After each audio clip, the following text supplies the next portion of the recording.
Assalamualaikum warahmatullahi wabarakatuh. Berjumpa lagi dengan channel saya Anintwi Susianti. Untuk pertemuan kali ini yang kita bahas atau yang akan saya bahas adalah tentang potensi sumber daya alam dan kemaritiman di Indonesia. Yuk, langsung saja pada potensi sumber daya alam dan kemaritiman Indonesia ini. Potensi sumber daya alam pertama dulu, ada kehutanan. Potensi sumber daya alam yang pertama adalah hutan di Indonesia.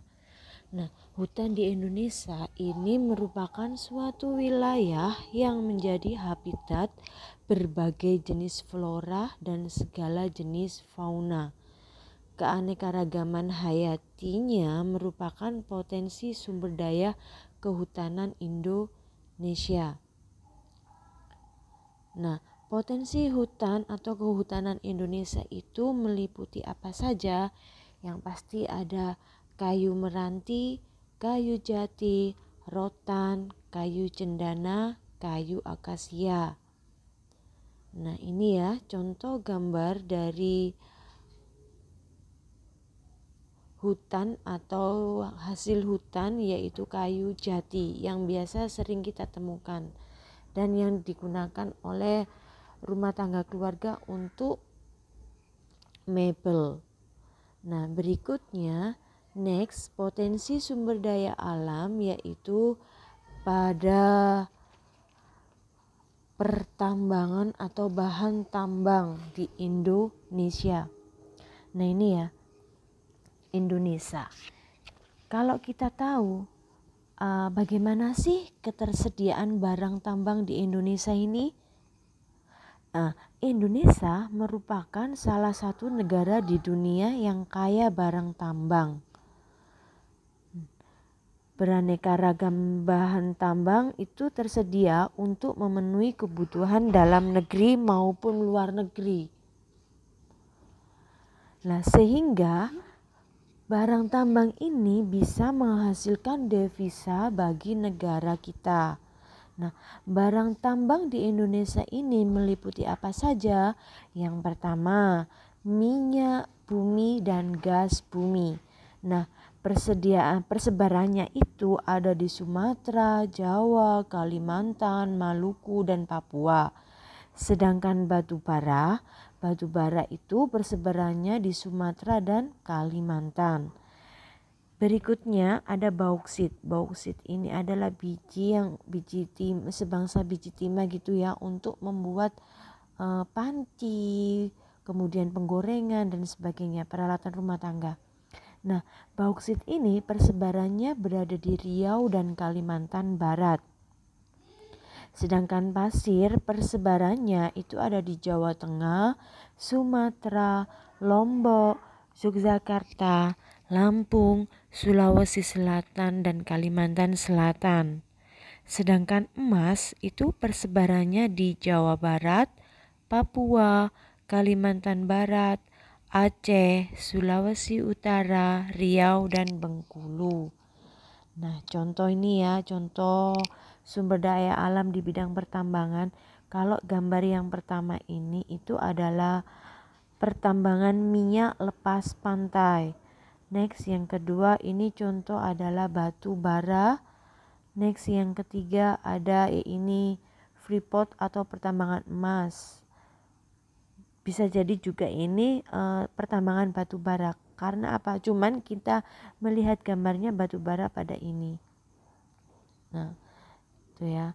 Next berikutnya adalah potensi kemaritiman. Kemaritiman berarti berhubungan dengan laut. Nah, sektor maritim itu merupakan sumber daya terbesar yang dimiliki oleh Indonesia. Sumber daya tersebut itu mencakup kehidupan laut, mulai dari perairan dalam sampai dengan pasang surutnya.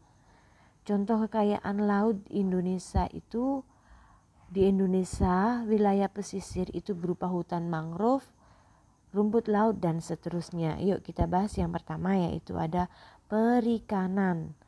perikanan ini merupakan salah satu sektor yang menguntungkan jika dikelola secara optimal. Nah, secara umum itu perbandingan persebaran potensi ikan di Indonesia itu tampak perbedaan antara Indonesia bagian barat dan bagian timur. Kalau Indonesia bagian barat itu dengan rata-rata kedalaman 75 meter, jenis ikan yang banyak ditemukan adalah ikan pelagis kecil. Berbeda dengan Indonesia bagian barat. Nah, Indonesia bagian timur itu memiliki kedalaman laut mencapai 4.000. Nah, kedalaman laut tersebut itu merupakan habitat yang cocok untuk ikan pelagis besar sehingga ditemukan banyak ikan tuna dan cakalang. Nah, ini sering Bu Anin menemukan soal ini dalam bentuk soal OSN ya. OSN kalau namanya dulu, tapi sekarang jadi KSN. Ini sering Bu Anin. Jadi habitat di bagian barat sama bagian timur. Kalau bagian barat itu ikan pelagis kecil, sedangkan kalau bagian timur itu ikan pelagisnya yang besar-besar seperti ikan tuna tadi. Terus next ada hutan mangrove. Hutan mangrove itu merupakan tumbuhan tropis yang mampu beradaptasi di daerah payau. Nah, Indonesia itu memiliki potensi besar dalam bentuk hutan mangrove ini. Pemanfaatannya itu dalam bidang perikanan, ekosistem mangrove itu digunakan sebagai tempat pemijahan bandeng, kepiting dan udang.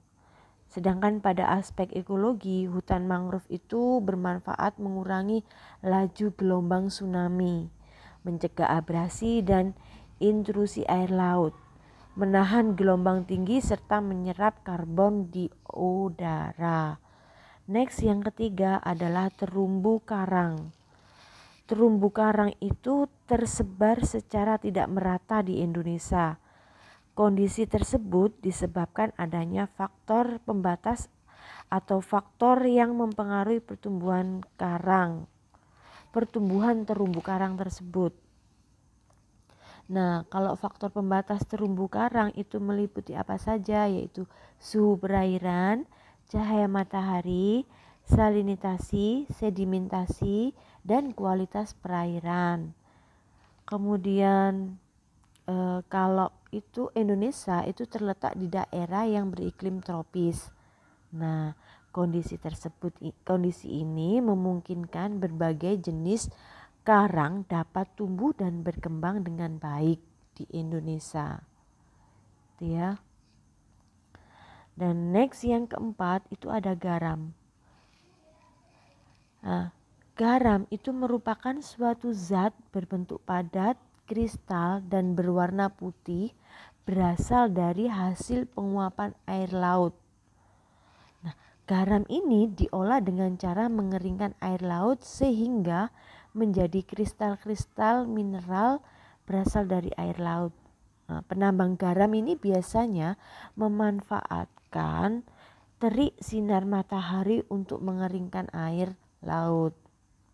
Nah, kalau di Indonesia sendiri itu garam digunakan untuk keperluan rumah tangga dan industri. Contohnya kalau keperluan rumah tangga itu digunakan untuk bumbu dapur ya, sebagai bumbu dapur pelengkap masakan. Sedangkan kalau industri, garam itu digunakan untuk menunjang proses produksi sebagai produk kimianya. Nah, next, potensi kemaritiman yang kelima itu ada pariwisata. Nah, pemanfaatan sumber daya alam pada bidang pariwisata ini dapat meningkatkan perekonomian masyarakat. Karena di Indonesia itu memiliki beberapa pantai yang sangat bagus dan dikelola menjadi objek wisata. Contohnya itu pantai yang terkenal itu bisa Bali, kemudian Yogyakarta dan lain sebagainya. Itu bisa meningkatkan perekonomian masyarakat. Yang keenam ada transportasi. Nah, transportasi laut ini maksudnya ya. Nah, transportasi laut ini bisa berupa apa? kapal. Nah, di sini transportasi laut itu merupakan salah satu urat nadi perekonomian Indonesia. Jika transportasi laut ini mengalami gangguan, perekonomian nasional itu pun akan terhambat. Berikutnya potensi maritim yaitu ada rumput laut. Rumput laut merupakan makroalga yang termasuk divisi Talopita. Ini kalau kita belajar biologi ya, bahasa biologinya Talopita. Nah, jenis rumput laut yang banyak terdapat di perairan Indonesia ini adalah Gracilaria, Gelidium, Eucheuma, Hypenea, dan lain sebagainya. Nah, potensi dan kualitas rumput laut di Indonesia itu digunakan sebagai bahan dasar produk makanan dan kesehatan. Nah, selain itu, tumbuhan tersebut dapat digunakan sebagai pupuk taman dan pertanian.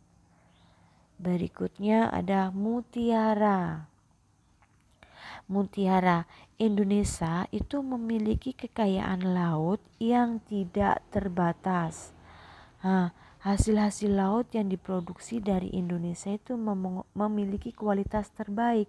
Salah satunya yaitu mutiara laut terbaik yang diakui dunia. Nah, mutiara laut selatan ini berasal dari kerang. Kerang tersebut itu dapat hidup di perairan Indonesia, Filipina Selatan, Myanmar, dan Australia. Ini ya. Next berikutnya, ini contohnya ya perikanannya. Berikutnya ini hutan mangrove. Berikutnya lagi, nah ini adalah mutiara yang sudah sangat diakui dunia. Next ada terumbu karang dan rumput laut. Nah, biasanya ini dibuat minuman juga untuk rumput laut. Nah, sekian dari video Bu Anin. Terima kasih sudah menonton video yang sangat sederhana ini. Semoga bermanfaat. Jangan lupa like, share, dan subscribe ya. Wassalamualaikum warahmatullahi wabarakatuh.